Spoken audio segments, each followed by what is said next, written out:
God bless you. இப்போ வந்து Vincent அப்பா கையில் வந்து ஃபஸ்ட்டு கொடுக்குறேன். அவங்க வந்து நமக்கு வந்து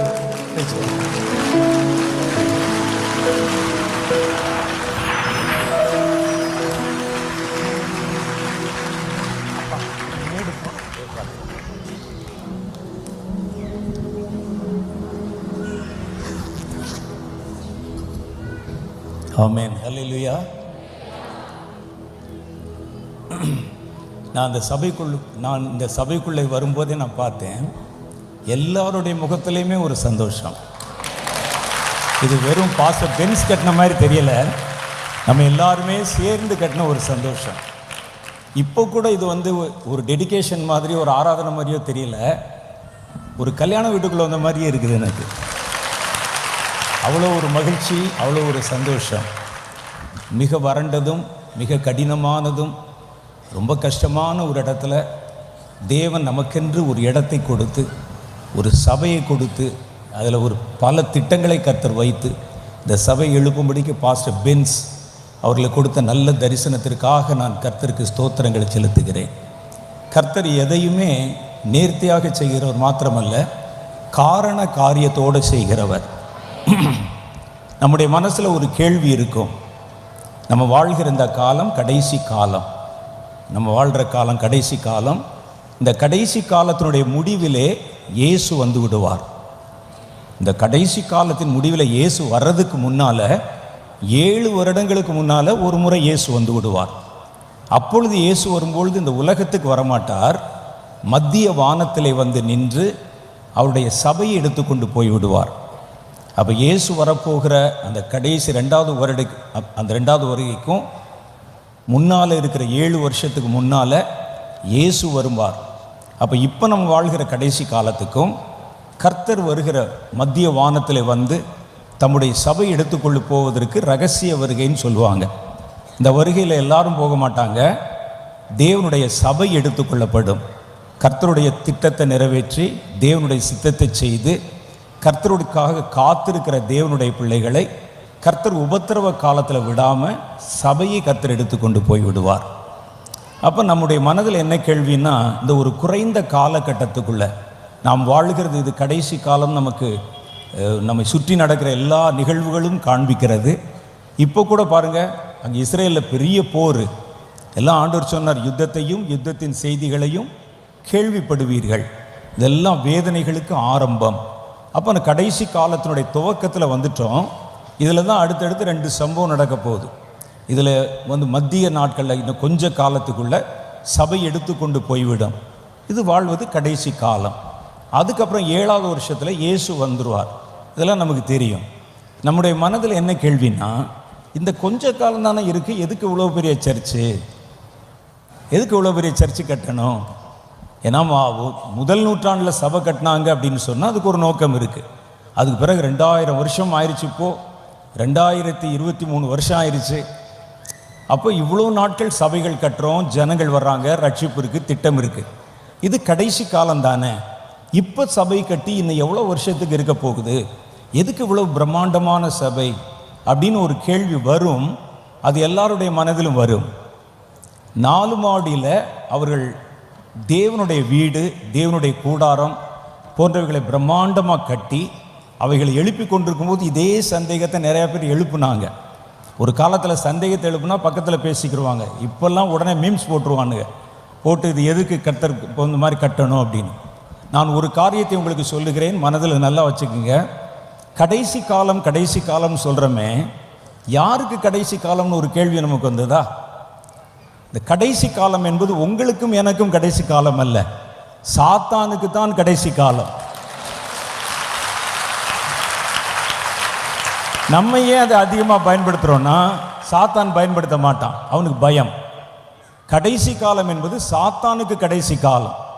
இயேசு வரும்போது அவனுடைய கையில் இருக்கிற உலகத்தின் அதிகாரத்தை முழுவதும் தன்னுடைய கையிலே அவர் எடுத்துக்கொண்டு சாத்தானையும் அவனுடைய தூதர்களையும் பாதாளத்தின் சங்கிலிகளிலே கட்டி 1000 வருடம் வாதைகளுக்கு ஒப்பு கொடுப்பார் இல்லையா? அப்போ யாருக்கு கடைசி காலம்? இப்போ எடுத்துக்கொண்டு போய் மேலே கர்த்தர் எடுத்துக்கொண்டு போனார்ல, இந்த சபையானது 7 வருஷம் வானத்தில் ஆட்டுக்குட்டியானுடைய திருமணத்திலே பங்கு பெறும். வெளிப்படுத்தல் 19வது அதிகாரத்தை படிச்சீங்கன்னா அதில் இருக்கும். அதுக்கு பிறகு மறுபடியும் திரும்ப வருவாங்க, மறுபடியும் வருவோம். ஆகவே இந்த கடைசி காலத்தில் இந்த சபையை விட்டு 7 வருஷம் பரலோகத்துக்கு போயிட்டு மறுபடியும் இயேசுவோடு கூட நம்ம திரும்பி வந்து 1000 வருடம் இந்த பூமியிலே நாம் ஆளுமை செய்ய போகிறோம். அப்போ இந்த சபை 1000 வருஷம் நீடித்திருக்க போகுது. அப்போ சபை இருக்குமான்னு கேட்டால் இருக்கும். ஏன்னா கர்த்தருடைய வேதம் சொல்லுது, அவர் நம்மை ராஜாக்களும் ஆசாரியர்களும் ஆக்கினார். அப்போ ஆசாரியர்கள் ஆக்கினா அங்கங்கே ஜெப ஆலயங்கள், ஜெப வீடு, ஜெப கூடாரம், சபை, தேவனை துதிக்கிற இடம் இந்த உலகத்தில் இருக்கணும் இல்லை? அதுக்கு கர்த்தர் ஏற்படுத்தினது தான் இந்த ஆலயம். அதனால் கர்த்தர் இதன் மேலே வாசமாக இருக்கிறார், நேசமாக இருக்கிறார். அப்போ இந்த ஆலயம் என்னை பொறுத்தளவில் இது போதாது. எப்பவும் கர்த்தருடைய ஆரம்பங்கள் அற்பமாக இருக்கும். நம்ம பார்க்கும்போது இது நமக்கு பிரமிப்பாக தெரியும். கர்த்தருடைய ஆரம்பம் அற்பமாக இருக்கும். நீங்கள் சீக்கிரமே பாருங்கள், எடுத்துக்கொள்ளப்பட போகிறதுக்கு முன்னால் நீங்கள் இடமும் வளமும் விரிவாக பெருகுவீர்கள். உங்களுக்கு ஒரு நேர்த்தியான சபையை கர்த்தர் தருவார். மறுபடியும் நம்ம திரும்பி வரும்போது நம்ம கர்த்தருடைய ராஜரீக பட்டத்தில் ஆசாரியர்களாக இருந்து இதே இடத்துல தேவனை துதிக்கும் சத்தம் 1000 வருடமும் இயேசுனுடைய நேரடி மேற்பார்வையில் நடக்கும். அதுக்கு தான் இந்த ஆலயத்தை கட்டியிருக்கிறோம். அதனால் இன்னும் இதை நம்ம இன்னும் விரிவாக்கணும், விஸ்தாரமாக்கணும். அதுக்கு முன்னால் இந்த தேவாலயத்திற்கு கர்த்தர் எழுப்பின இந்த ஆலயத்திற்கு ஒரு நோக்கத்தை கர்த்தர் வைத்திருக்கிறார். அது என்னன்னா, இந்த கடைசி நாட்களில் வரப்போகிற எழுப்புதல் திட்டத்தில் இந்த ஆலயத்திற்கு ஒரு பங்கு இருக்கும். ஏனென்றால் தேவனுடைய சபைகள் இல்லாமல் எழுப்புதல் வருவது சாத்தியமில்லை. நம்ம எல்லாருக்கும் தெரியும், அடிக்கடி நிறைய செய்தி கேட்டிருப்போம். குறிப்பாக மோகனனுடைய செய்திகள் கேட்போம். அதிலெல்லாம் பார்த்திங்கன்னா அவர்கள் பேசுவது முழுவதுமே இனி வரப்போகிற ஒரு எழுப்புதலை பற்றி பேசுவாங்க. இந்த எழுப்புதல் திட்டம்தான் தேவன் தம்முடைய சபைக்கு கொடுக்கிற கடைசி ப்ராஜெக்ட், கடைசி டாஸ்க். இதை மாத்திரம் சரியாக செஞ்சிட்டோம்னா கர்த்தருடைய ரகசிய வருகையிலே சபை எடுத்துக்கொள்ளப்படும். சபைனா சபையில் இருக்கிற நீங்கள் எடுத்துக்கொள்ளப்படுவீங்க. 7 வருஷம் கழித்து நம்ம திரும்ப வருவோம். இதே சபையை மகிமையின் சபையாக 1000 வருடம் தேவனை துதிக்கும் இடமாக கர்த்தர் இதை மாற்றி தருவார். எத்தனை பேர் நம்புறீங்க இதை? அப்போ இதுக்கு தான் கர்த்தர் நமக்கு இந்த சபையை நம்முடைய கைகளிலே தந்திருக்கிறார். இப்போ நம்ம நல்ல சாட்சிகள் கேட்டோம். பாஸ்டர் பென்ஸ் அவர்களை கர்த்தர் எழுப்பினதில் ஒரு நோக்கம் இருக்கிறது. கர்த்தருக்கு எவ்வளோ படிச்சிருக்கிறாங்கங்கிறது முக்கியம் இல்லை. கர்த்தர் எவ்வளோ பட்டம் வாங்கியிருக்கிறாங்கன்னு முக்கியம் இல்லை. இடையில வந்த ஒரு கிறிஸ்தவ கூட்டம் தான், அல்லது இடையில வந்த சில ஊழியர்கள் தான் பட்டம் வாங்கினா தான் ஊழியம் அப்படிங்கிற மாதிரி நினச்சிட்டாங்க. ஆனால் இதை நிறுவினவர்களும் கர்த்தரால் அழைக்கப்பட்டவர்களும் சபைக்கு அஸ்திபாரமாக வைக்கப்பட்ட யாருமே பட்டம் வாங்கினவர்கள் இல்லை. பாஸ்டருக்காவது எழுதுவதில் அந்த கேக்கும் கோக்கும் வித்தியாசம் தெரியல. எனக்கு எழுத்தே தெரியாது. 2 வருஷம் ஸ்கூலில் என்ன அவர் சாட்சி சொல்லும்போது எனக்கு ஏன் சாட்சி சொல்கிற மாதிரியே இருந்தது. என்னை கொண்டு ஸ்கூலில் சேர்த்து விட்டா எனக்கு நடந்தது சொல்கிற மாதிரி. என்னை ஸ்கூலில் சேர்த்து விட்டா 5 வயதில் சேர்ப்பாங்க. அப்போது அதாவது எங்கள் காலத்தில் 5 வயதில் கொண்டு போய் சேர்த்தா ஸ்கூலில் என்ன செய்வாங்கன்னா இந்த காது தொடுதான்னு பார்ப்பாங்க. 5 வயசுலாம் தொடும் பிள்ளைகளுக்கு தொட்டு சேர்த்து என்னை கொண்டு போய் உட்கார வச்சாச்சு. ஆ என்று எழுத்து போட்டால் எனக்கு எழுத தெரியாது. அவருக்காவது கேக்கும் கோக்கும் வித்தியாசம் தெரியலை.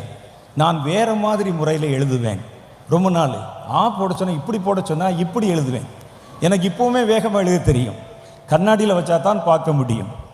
போர்டில் சொல்லி தருவார் ஆசிரியர், பாரு ஒரு முட்டை போட்டு அப்படி கோடு போட்டு அப்புறம் இழுன்னு சொன்னால் அப்படியே மிரரில் எழுதுகிற மாதிரி தலைகீழ் எழுதுவேன். அதுக்கப்புறம் என்னுடைய தகப்பனாரை அழைத்து, இவனுக்கு மொழியும் புரிய மாட்டேங்குது, எழுத்தும் புரிய மாட்டேங்குது, வீட்டில் கொண்டு போய் வச்சு இதெல்லாம் சொல்லி கொடுத்து கூட்டுவாங்கன்னு.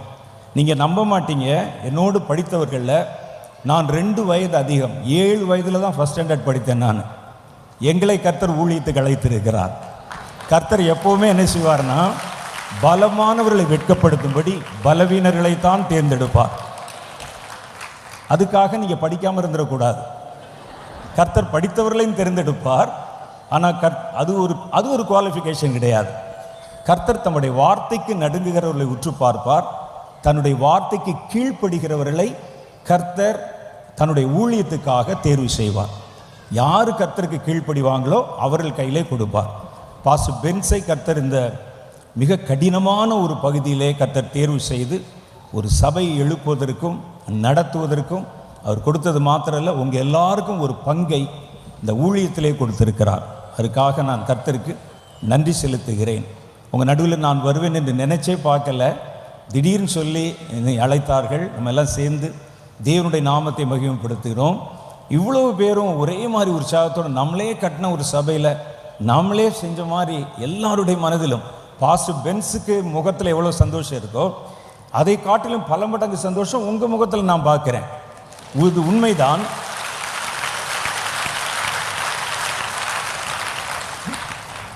இது என்னதான் கட்டினாலும் இது தேவனுக்கு சொந்தமானது. மோனனை அடிக்கடி ஒரு காரியம் சொல்லுவாங்க, இந்த இயேசு உடைக்கிறார் ஊழியம் எனக்கு சொந்தமானதல்ல, இயேசுக்கு சொந்தமானது.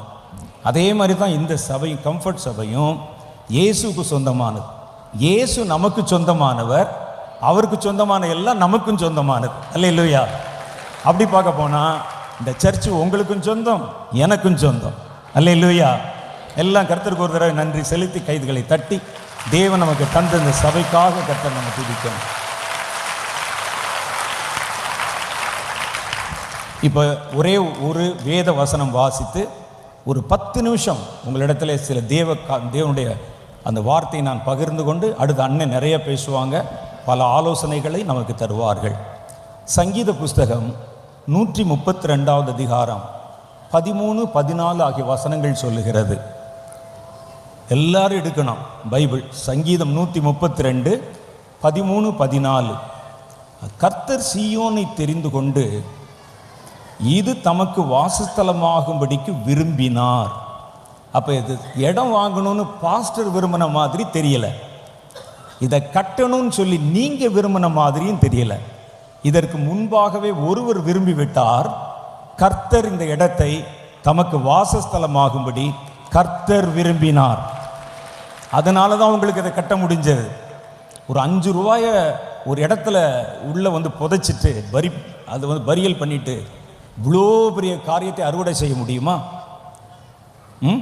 100 மடங்கு விளைஞ்சா கூட 500 ரூபா தானே விளையணும், அவ்வளோதானே வரணும்.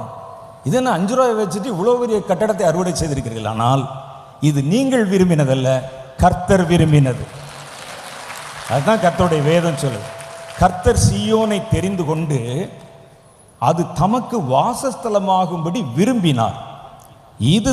இது நான் என்றென்றைக்கும் தங்கும் இடம், இதை நான் விரும்பினபடியினால் இங்கே வாசம் பண்ணுவேன் என்று கர்த்தர் வாக்கு பண்ணுகிறார். அல்லேலூயா. கர்த்தர் இங்கே வாசம் பண்ண போகிறார். வாசம் பண்ணுவது என்பது வேறு, ஆராதனை பண்ணுவது என்பது வேறு.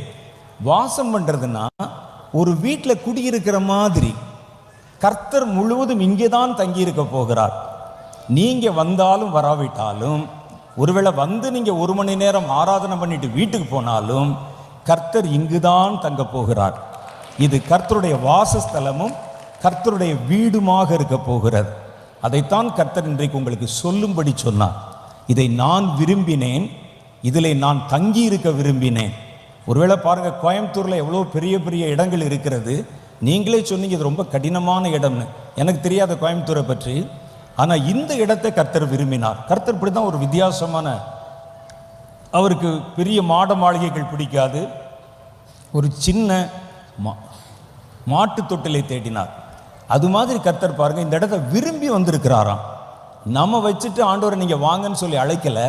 இதை வைத்து நம்ம என்ன கொஞ்சம் சிந்திச்சு பார்த்தா என்ன தெரியுதுன்னா, நம்ம எல்லாம் இந்த இடத்துல பிரதிஷ்டை பண்ணி ஆண்டவரே வாரும் இங்கே வந்து தங்கிரும் என்று அழைக்கிறோம்.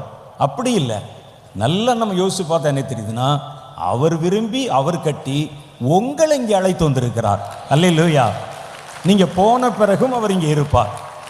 அப்போ கர்த்தர் இங்கே தங்க விரும்புகிறார் என்றால் ஒரு விஷயத்தில் நம்ம ரொம்ப கவனமாக இருக்கணும். அவருக்கு விரும்புகிறது எதுவோ அது மாத்திரம்தான் இங்கே செய்யப்பட வேண்டும். ஏன்னா அது கர்த்தர் இருக்கிற இடம் பார்த்தீங்களா, இந்த இடத்துக்குள்ள தேவன் விரும்பாத எதுவும் வந்துடக்கூடாது. தேவனுக்கு விருப்பமில்லாத எவரும் வந்து விடக்கூடாது. அது யார்தான் எவ்வளோ பெரிய ஆளாக இருந்தாலும் சரி, தேவன் அருவருக்கிற எந்த காரியமும் வந்துடக்கூடாது. ஏன் நான் இதை சொல்லுகிறேன் என்றால், இந்த கடைசி நாட்களில் ஆராதனை என்கிற பெயரிலும் இன்னும் தேவனுடைய ஊழியம் என்ற பெயரிலும் பல புதிய புதிய காரியங்கள் கொண்டு வரப்படுகிறது. சில காரியங்கள் நல்லா இருக்குது, பல காரியங்கள் தேவனுக்கு அருவருப்பானவைகளாக இருக்கிறது.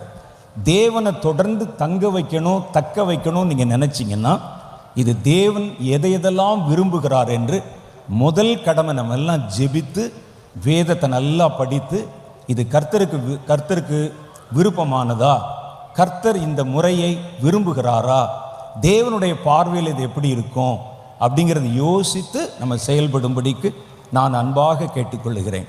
ஆண்டவர் சொன்னார், பரலோகத்தில் அவ்வளோ பெரிய இடம் இருக்குல்ல, அதை விட்டுட்டு ரத்தினபுரியில் ஒரு சின்ன இடத்துல விரும்பி அந்த இடத்துல தனக்கு ஒரு ஆலயம் கட்டும்படி நம்ம எல்லாம் கர்த்தர் அழைத்து நம்முடைய கைகளை திடப்படுத்தி பலப்படுத்தி அவர் இங்கே வந்து ஏன் தங்கணும்?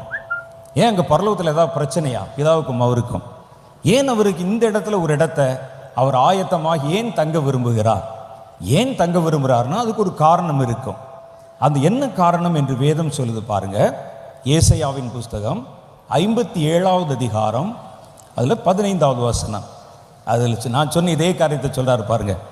நித்திய வாசியும் பரிசுத்தர் என்கிற நாமம் உள்ளவருமாகிய மகத்துவமும் உன்னதமானவர் சொல்லுகிறார், உன்னதத்திலும் பரிசுத்த ஸ்தலத்திலும் வாசம் பண்ணுகிறவருமாகிய நான், அதாவது பரலோகத்தில் வாசம் பண்ணுகிறவரமாகிய நான் எதற்காக இங்கே வாசம் பண்ண விரும்புகிறேன் என்றால், நான் பணிந்தவர்களின் ஆவியை உயிர்ப்பிக்கிறதற்கும் நொறுங்கினவர்களின் இருதயத்தை உயிர்ப்பிக்கிறதற்கும் நொறுங்குண்ட பணிந்த ஆவி உள்ளவரிடத்திலே வாசம் பண்ணுகிறேன் என்றார். அவர் முதல்ல இந்த இடத்தை விரும்பிட்டாரு. இந்த இடத்துல வாசம் பண்ணுவதற்காக தெரிந்து கொண்டார். ஏன் வாசம் பண்ண போறேன்? வாசம் பண்ணுறேன்னா சும்மா அந்த வீட்டில் அப்படி உட்கார்ந்து இருக்கிறதா? இல்லை இல்லை. கர்த்தர் சொல்லுகிறார், இந்த இடத்தில் நான் வாசம் பண்ணி அறியப்படாத ஜனங்கள், ரொம்ப கீழ் நிலைமையில் இருக்கிற ஜனங்கள், வலது கைக்கும் இடது கைக்கும் வித்தியாசம் தெரியாத ஜனங்கள், நொறுங்கின மனம் உள்ளவர்கள், இவர்களை உயிர்ப்பிப்பதற்காக யார் நடுவில் வாசம் பண்றாராம்? நொறுங்குண்ட பணிந்த ஆவி உள்ளவர்களிடத்திலே வாசம் பண்ணுகிறேன். இப்போ நம்ம பாசுடைய சாட்சியை கேட்கும்போது நமக்கு நல்லா தெரியுது, அவருடைய ஆவி ஒரு கீழ்ப்படிதல் உள்ள ஒபீடியண்டான சாந்தமான, ரொம்ப எதையும் மேட்டிமையாக நினைக்காம, இவ்வளோ பெரிய கட்டடம் கட்டிட்டோம் அப்படின்னு நினைக்காம, எப்படி அவருடைய ஆவி பாருங்களேன், அப்படி கீழ்ப்பட்ட ஒரு ஆவியாக இருக்கிறது. இந்த ஆவியின் நடுவிலே கர்த்தர் ஏன் வாசம் பண்ண விரும்புகிறார் என்றால், நொறுங்கின இருதயம் உள்ளவர்களை கர்த்தர் இந்த இடத்தில் வைத்து உயிர்ப்பிப்பதற்காக இந்த சபையை தேர்ந்தெடுத்திருக்கிறார். இப்போ இனிமே பாருங்க, அதனால தான் கர்த்தர் நிறைய கிறிஸ்தவர்கள் இருக்கிற இடத்துலையோ பெரிய பெரிய தேவாலயங்கள் இருக்கிற பகுதியோ கர்த்தர் தேர்ந்தெடுக்காம, வலதுகைக்கும் இடதுகைக்கும் வித்தியாசம் தெரியாத தேவனால் உயிர்ப்பிக்கப்பட வேண்டிய இடத்துல கர்த்தர் தம்முடைய வாசஸ்தலத்தை ஸ்தாபித்திருக்கிறார். அல்லேலூயா. ஏன்னா அவருடைய வேலையே நீங்க பாருங்க, நான் சொல்றது நடக்குதா இல்லையான்னு பாருங்க. இந்த சபையிலே கர்த்தர் அறியப்படாத ஜனங்களை உயிர்ப்பிப்பதற்காக கர்த்தர் இந்த சபையை தேர்ந்தெடுத்தார். அதனாலதான் இவ்வளவு தாழ்மையான ஆவியுடைய ஒரு தேவ மனிதனிடத்திலே கர்த்தர் வாசம் பண்ணி, நான் வாசம் பண்ணுவதற்கு ஒரு இடத்தை ஆயத்தம் பண்ணு, நான் இந்த பகுதியில் ஒரு பெரிய காரியத்தை செய்ய போறேன். நொறுங்குண்ட இருதயம் உள்ளவர்கள், ஒன்றும் அறியாமையின் இருளில் இருக்கிறவர்கள், அவர்களை உயிர்ப்பிக்கும்படி. அப்படின்னா யாரை உயிர்ப்பிக்க முடியும்? மரித்தவர்களை தான் உயிர்ப்பிக்க முடியும். அப்ப பாவத்தில் மரித்தவர்களாக காணப்படுகிற திரளான ஜனங்கள் இருக்கிற பகுதியை நான் தேர்ந்து கொண்டு அங்கே வாசம் பண்ண விரும்புகிறேன். ஏன்? அவர்களை நான் இனிமேல் திரளாக இங்கே உயிர்ப்பிக்க போகிறேன், உயிர்ப்பிக்க போறேன். அப்ப நம்ம என்ன செய்யணும் பாருங்க, திரளான ஜனங்களை, வலதுகைக்கும் இடதுகைக்கும் வித்தியாசம் தெரியாத ஜனங்களை, உடைந்து போன ஆவி உடையவர்களை, நொறுங்கின மனம் உள்ளவர்களை கர்த்தர் இந்த இடத்துல உயிர்ப்பிக்க வேண்டுமானால் அவர்கள் யார் நடுவிலே வாசம் பண்ணுவாராம்? அதே மாதிரி உடைந்த கீழ்ப்படிதல் உள்ள ஆவி உள்ளவர்களிடத்துல. அப்ப சபையும் சபையாரும் அதே ஸ்பிரிட்ல நிறைந்திருக்கணும். மேட்டிமையோ ஒரு அகந்தையோ நான் பெரியவன் அது எதுவுமே நமக்குள்ள வந்துடக்கூடாது. எவ்வளவுக்கு எவ்வளவு உங்களை தாழ்த்தி பணிவா உங்க பாஸ்டரை மாதிரி நீங்கள் இருந்தா கர்த்தர் இந்த இடத்துல நிரந்தரமாய் தங்கியிருப்பார். பணிந்த நொறுங்கின இருதயம் உள்ளவர்களை கர்த்தர் இந்த இடத்துல உயிர்ப்பிக்கிறத நீங்கள் பார்ப்பீங்க. உயிர்ப்பிக்கப்படுவாங்க, ரட்சிக்கப்படுவாங்க. கர்த்தர் இந்த இடத்துல வாசம் பண்ணினால் நமக்கு என்ன நன்மை கிடைக்கும் அப்படிங்கிறத நம்ம பார்க்கணும். ஆண்டவர் ஒரு இடத்துல இருந்தால் சும்மா இருக்க மாட்டார். இருந்த அந்த இடத்துல அவர் என்ன செய்வார் பாருங்கள். சங்கீத புஸ்தகம் 46வது அதிகாரம் 4வது வசனமும் 5வது வசனமும். கர்த்தர் இந்த இடத்துல இருக்கும்போது அவருக்கு ஒரு காரியம் இருக்கிறது. இந்த இடத்தை சுற்றி இருக்கிற பணிந்த நொறுங்கின இருதயம் உள்ளவர்களை உயிர்ப்பிப்பதற்காக எளிய ஜனங்களை கொண்டு அவர்கள் நடுவிலே நான் வாசம் செய்து இந்த காரியத்தை நிறைவேற்றப் போகிறேன். இது தேவனுடைய மனதில் இருக்கிற திட்டம். ரெண்டாவது, கர்த்தர் இந்த இடத்துல வாசமாக இருந்தா என்ன நடக்கும், நமக்கு என்ன கிடைக்கும்? சங்கீதம் 46வது அதிகாரம் 4, 5 ஆகிய வசனம் சொல்லுகிறது. ஒரு நதி உண்டு, ஒரு நதி உண்டு, அதன் நீர்க்கால்கள் தேவனுடைய நகரத்தையும் உன்னதமானவர் வாசம் பண்ணும் பரிசுத்த ஸ்தலத்தையும் சந்தோஷிப்பிக்கும். கர்த்தர் வாசம் பண்ற இடத்தை சந்தோஷிப்பிக்கிறதுக்கு ஒரு நதி இருக்கிறது. அதுதான் பரிசுத்த ஆவியானுடைய நதி. அந்த நதி இந்த இடத்துல இறங்கும் போது கர்த்தர் இந்த இடத்தில் மனமகிழ்ச்சியும் சந்தோஷத்தையும் நிறைய பண்ணுவார். அது கர்த்தர் வாசம் பண்ற இடத்துக்காகவே கொடுக்கப்பட்ட ஒரு ஆசீர்வாதம். ஒரு பக்கத்தில் ரட்சிப்பு, உடைந்த மனம் உள்ளவர்கள், வியாதிப்பட்டவர்கள், பாவத்தில் இருக்கிறவங்க, அறியாமையின் இருளில் இருக்கிறவங்க திரளாக வந்து இந்த இடத்துல உயிர்ப்பிக்கப்படுவாங்க. இதே இடத்துல கர்த்தரிடத்தில் இருக்கிற ஒரு நதி புறப்பட்டு பாய்ந்து வரும். ஏன்னா அது கர்த்தர் வாசம் பண்ணுகிற இடத்தை அது சந்தோஷிப்பிக்க வேண்டும். அதுதான் அந்த நதியினுடைய வேலை. அப்ப பரிசுத்த ஆவியானவர் இந்த இடத்துல நிறைந்திருப்பார், நதி போல ஓடுவார். அல்லேலூயா. அப்ப இந்த இடத்துல இதெல்லாம் நம்ம பார்க்க போறோம். இது சும்மா ஏதோ ஒரு 4 பில்லரை கட்டி மேலே கொஞ்சம் ஷீட்டு போட்டு ஒரு சர்ச்சை கட்டி விட்டோம் என்பதல்ல. இது கர்த்தர் வாசம் பண்ண தெரிந்தெடுத்துக்கிட்ட இடம். இதுல வந்து தங்கி தாபரிப்பதற்கு ஒரு நதி ஆயத்தமாக இருக்கிறது. அது சுற்றி ஓட போகிறது. இனி தேவனுடைய நதியின் வெள்ளம் இந்த இடத்துல நீக்கம் இல்லாமல் நிறைந்திருக்க போகுது. 5வது வசனம் சொல்லுது பாருங்க. தேவன் அது நடுவில் இருக்கிறார். எது நடுவில்? அந்த ஆலயத்தின் நடுவில். ஆகவே இது அசையாது. இந்த வாக்குத்தத்தத்தை பிடிச்சுக்கிறணும். கர்த்தர் வாசம் பண்ணி விட்டார் அல்லவா? யார் பொறாமப்பட்டாலும், ஒருவேளை கள்ள சகோதரர்கள் பொறாமப்பட்டாலும், கர்த்தரை அறியாதவர்கள் பொறாமப்பட்டாலும், உலகமே எதிர்த்து வந்தாலும், கர்த்தர் இருந்தால் அந்த இடத்தை யாரும் அசைக்கவே முடியாது. ஆகவே கர்த்தர் நமக்கு வாக்குத்தத்தம் கொடுத்திருக்கிறார். வளரும், அது தளராது. உயரும், உடையவே உடையாது. ஏனென்றால் கர்த்தர் அதிலே வாசம் பண்ணுகிறார். இன்னொரு காரியம் சொல்லார் பாருங்க, கடைசி. அதிகாலையிலே தேவன் அதற்கு சகாயம் பண்ணுவார். இந்த இடத்தை குறித்து கர்த்தர் சொல்ற வார்த்தை, அதிகாலையில் என்னை தேடுங்கள், இந்த இடத்துல நான் உங்களுக்கு சகாயம் பண்ணுவேன். அதிகாலையிலே மனிதர்களுக்கு கர்த்தர் செய்த ஒரு பெரிய சகாயம் என்னன்னு தெரியுமா உங்களுக்கு? அதிகாலை சகாயம். 40 வருஷம் வனாந்தரத்தில் அவர் நடந்த போது அதிகாலையில் தன் வீட்டை திறந்து வெளியே பார்த்தா வானத்தின் மன்னாவை கொண்டு கர்த்தர் அவர்களை போஷித்தார். இதுதான் அதிகாலையின் ஆசீர்வாதம். அதே போல கர்த்தர் தம்முடைய வான மன்னாவாகிய தம்முடைய வார்த்தையின் ஆசீர்வாதத்தினால இந்த சபையை கர்த்தர் கண்டிப்பாய் நிரப்புவார். தேவனுடைய வார்த்தை, தேவனுடைய வல்லமை, தேவனுடைய ரட்சிப்பு, அதற்காகவே கர்த்தர் இந்த இடத்துல வாசம் பண்ண வைத்திருக்கிறார். அதிகாலையின் ஆசீர்வாதம் என்றால் அதுதான். அதிகாலை தினம் 40 நாட்கள் வானத்தின் மன்னா. அதுக்கு முன்னாலேயும் சரி பின்னாலேயும் சரி யாரும் அதை புசித்ததே இல்லை. அது வானத்தில் தேவ தூதர்கள் சாப்பிடுகிற ஒரு உணவு. அதை மனிதன் சாப்பிட்டான். அதை கர்த்தர் காலையில் நேரத்தில் தான் கொடுப்பார். வேற எந்த நேரத்திலும் அது பெய்யாது. ராத்திரி சாப்பிடணும்னு சொல்லி பார்த்தீங்கன்னா திறக்காது. காலையில் ஒரு குறிப்பிட்ட நேரம் தான். அது தேவனுடைய வார்த்தையையும் கர்த்தருடைய மன்னாவையும் குறிக்கிறது. அந்த ஆசீர்வாதத்தினால் கர்த்தர் இந்த கூடாரத்தை நிரப்புவார். இந்த இடத்தை தேடி திரளான ஜனங்கள் கடந்து வருவாங்க. சகரியாவின் புஸ்தகம் 2வது அதிகாரம் 10, 11 ஆகிய வசனங்களை வாசித்து நம்ம ஒரு சின்ன ஜெபம் பண்ண போறோம். சீயோன் குமாரத்தியே, கம்பீரித்து பாடு. இதோ நான் வந்து உன் நடுவில் வாசம் பண்ணுவேன். அந்நாளிலே அநேகம் ஜாதிகள் கர்த்தரை சேர்ந்து என் ஜனமாவார்கள். இதைத்தான் கர்த்தருடைய ஊழியக்காரனும் கர்த்தருடைய தீர்க்கதரிசியுமாகிய நான் உங்களுக்கு கர்த்தர் கொடுத்த வாக்குத்தத்தமாக கொடுக்க விரும்புகிறேன். சீயோன் குமாரத்தியே, கெம்பீரித்து பாடு, நான் வந்து உன் நடுவில் வாசம் பண்ணுவேன். அந்நாளிலே, நான் வாசம் பண்ணும் நாளிலிருந்து அநேகம் ஜாதிகள் கர்த்தரை சேர்ந்து என் ஜனமாவார்கள் என்று சேனைகளின் கர்த்தர் சொல்லுகிறார். அல்லேலூயா. கர்த்தருடைய வல்லமை இங்கே நிறைஞ்சிருக்கும், கர்த்தருடைய ரட்சிப்பு நிறைஞ்சிருக்கும். கர்த்தர் இங்கே வாசம் பண்ணுவார். நீங்கள் இந்த இடத்தை தெரிந்து கொள்ளவில்லை, கர்த்தர் இந்த இடத்தை தெரிந்து கொண்டார். இந்த இடத்துல ஒரு பெரிய காரியத்தை செய்வதற்கு கர்த்தர் நம்மை அழைத்திருக்கிறார். இந்த தரிசனத்தை மாத்திரம் நம்ம வச்சு கர்த்தர் எதை விரும்புகிறார், கர்த்தர் என்ன செய்ய சொல்லுகிறார் என்பதிலே கவனம் வைத்தால் கர்த்தர் கண்டிப்பா தாம் இந்த ஆலயத்தை, சபையை நிறுவினதன் நோக்கத்தை கர்த்தர் உங்கள் கண்கள் காண நிறைவேற்றுவார். அல்லேலூயா. அப்படி எல்லாம் தேவனை நோக்கி அப்படி உங்கள் முழங்கால் படியிட முடிஞ்சால் முழங்கால் படியிடுங்க. இல்லை எந்திரிச்சிட்டு உட்கார கஷ்டமாக இருக்குன்னா உட்கார்ந்தே நீங்கள் தலை தாழ்த்துங்க.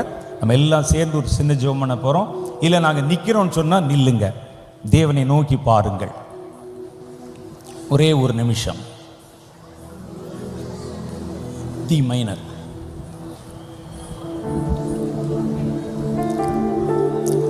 எபினேசர் நீர்தானையா,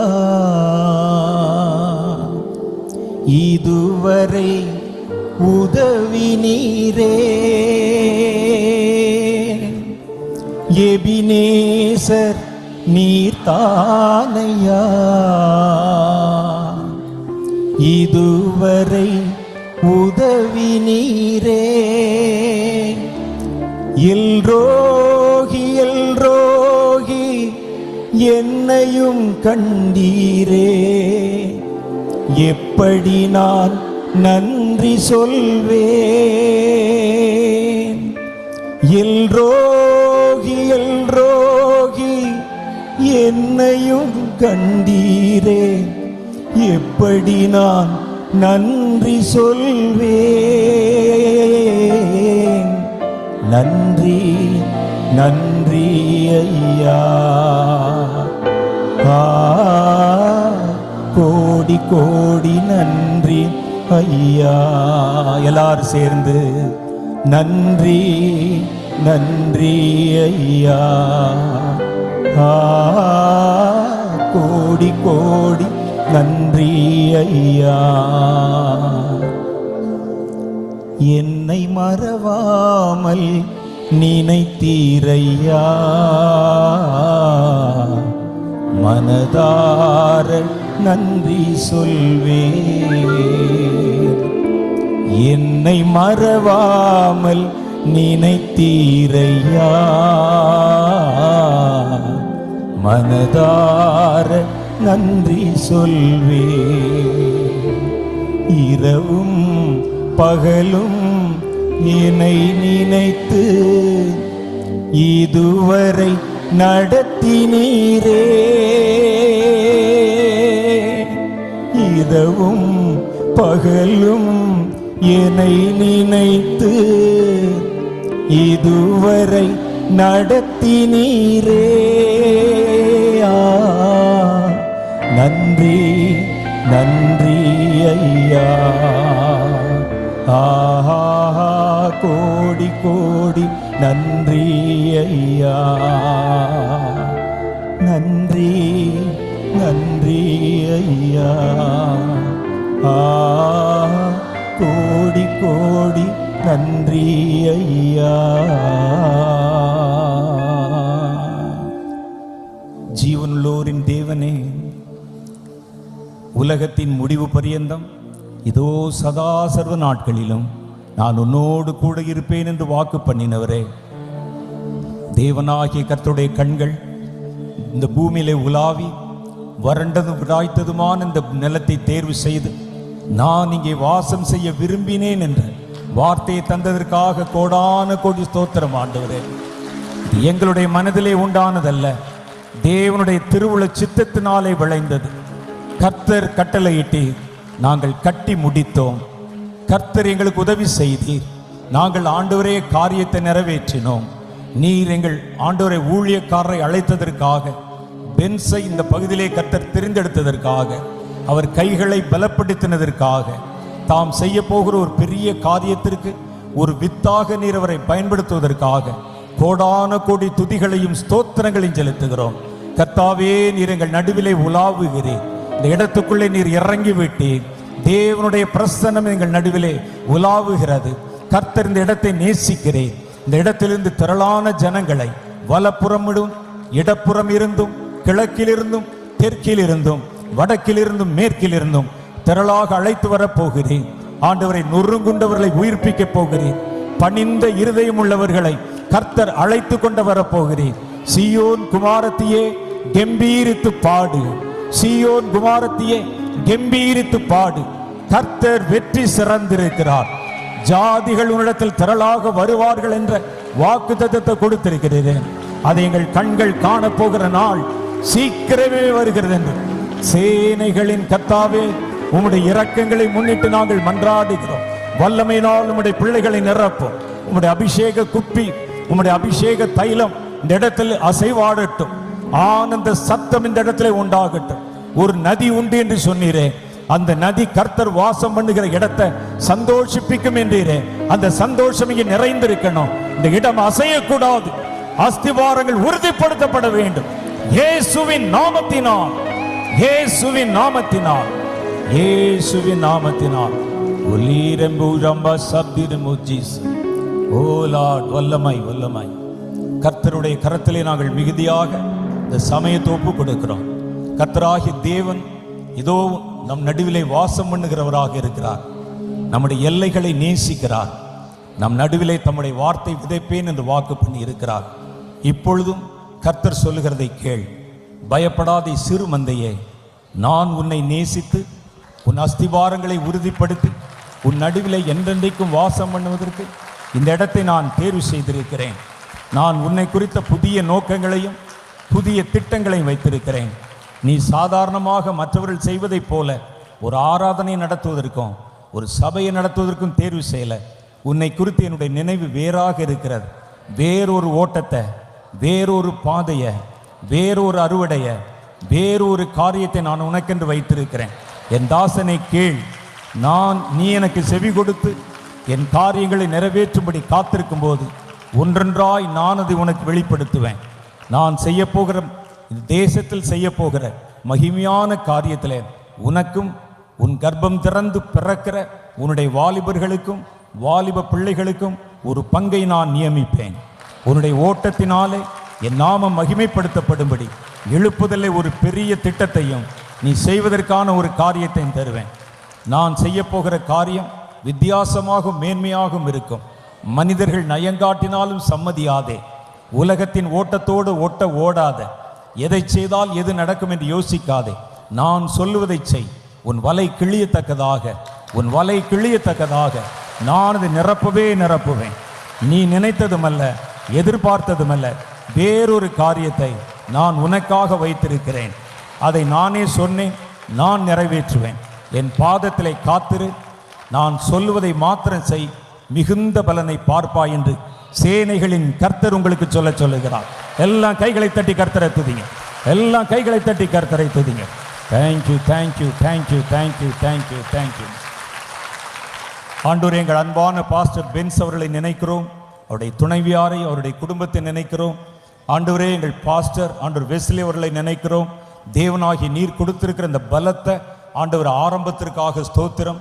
இந்த சபையும் இந்த ஊழியமும் தேவனுக்கு என்று மிகுந்த கனியை கொடுத்து கர்த்தருடைய நாமத்தின் மகிமைக்கென்று வெளிப்பட போவதற்காக இன்னும் ஸ்தோத்திரம். தேவன் தந்த இந்த இனிய தருணத்திற்காக நன்றி. தொடர்ந்து காரியங்களை கர்த்தருடைய கரத்தில் ஒப்பு கொடுக்கிறேன். இயேசுவின் நாமத்திலே என் ஜெபத்தை ஏற்றுக்கொள்ளும் பிதாவே, ஆமென். எல்லாருக்கும் ரொம்ப நன்றி, ரொம்ப சந்தோஷம்.